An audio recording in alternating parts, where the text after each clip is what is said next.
Herðu, hérna segðu mér aðeins frá sögu kvenfélagsins. Sko, kvenfélagið var stofnað hér 1895, 25. ágúst og það er búið að vera starfandi síðan.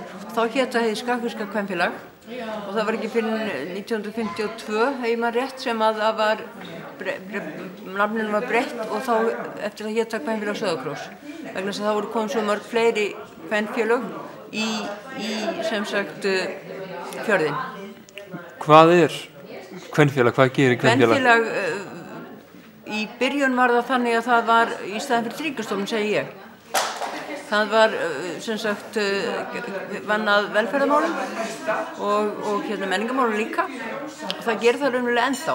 En við þurfum ekki að vinna eins mikið að velferðarmálunum vegna þess að Tryggingastofnun er komin inn í þau, nema hún sé að fara að dala núna og heilbrigðiskerfið.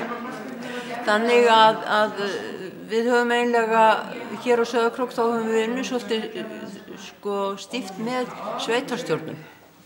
Þannig að við höfum komið inn í þegar hefur þurft á að halda.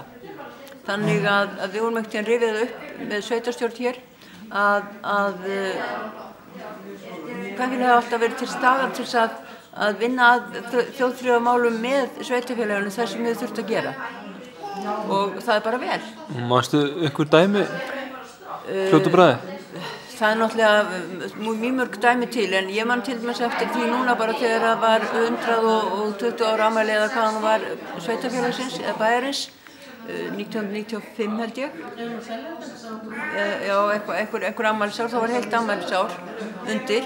Þá var kvenfélagið að vinna með sveitarfélaginu, alveg í því að þegar það voru einhver uppákomur, þá kom kvenfélagið inni með kaffi og annað og hjálp til þess sem þurfti að gera. Þannig að það má ábyggilega telja svona margsinnis, en það sem maður gerir vel, það gleymir maður gjarnan jafnóðum vegna þess að koma alltaf ný störf og nýjar áskoranir til þess að maður getur farið að vinna það aftur. Þetta er dagur kvenfélagskonunnar og þetta var tekið upp af sambandi Kvenfélagasambandi Íslands og fyrir 3-4 árum, 4 sennilega, og til þess að sýna fram á hvað kvenfélagin er að gera og vekja svolítið athygli á störfum kvenna. Og kvenfélögin voru fyrstu tengslanet kvenna hér á landi og þau eru í fullu gildi ennþá. Þó svo að það séu konir margir aðrir klúbbar eða félög kvenna, þá eru kvenfélögin alltaf, standa þau alltaf fyrir sínu. Þess að svo breiður grunnur sem þau eru að vinna á. Núna til dæmis erum við að fara að gefa eitthvað til endurhæfingarstofnunarinnar.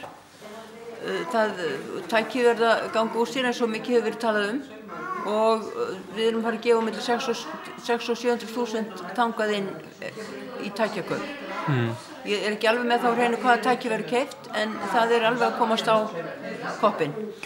Við gerðum átak fyrir 2 árum og óskuðum eftir að fá fleiri unga konur inn og það gekk alveg þokkalega. Það hefur komið þó nokkuð mikið af ungum konum inn, en þegar við fáum mikið af nýju fólki inn, þá þarf eldra fólki að vinna svolítið vel með því til þess að kynna því forsöguna og grunninn. Ekki það að það eigi að vinna eins og var vunnið fyrir 100 árum eða guð má vita hvað, heldur bara að við höfum vissar hefðir sem við náttúrulega vinnum eftir, en við viljum líka, erum alveg til í að breyta þeim og skapa okkur nýjar hefðir og þetta kemur alltaf nýjir siðir með nýjum herrum. Það er bara þannig. En grunnhugmyndin er að reyna að vera saman og athuga hvort við getum einhvers staðar bætt eitthvað fyrir okkur eða fyrir náungan og ekki síst fyrir byggðarlagið okkar. Og við erum náttúrulega kvenfélag Sauðárkróks, þannig að eftir sameiningu þá erum fleiri kvenfélög í sveitarfélaginu, þannig að það er svolítið breyst kannski gagnvart því vegna þess að það eru fleiri kvenfélög sem koma að vinnu með sveitarfélaginu. Og er þetta, ef einhver langar að koma hérna og taka þátt, er þetta mikil vinna eða viðvera?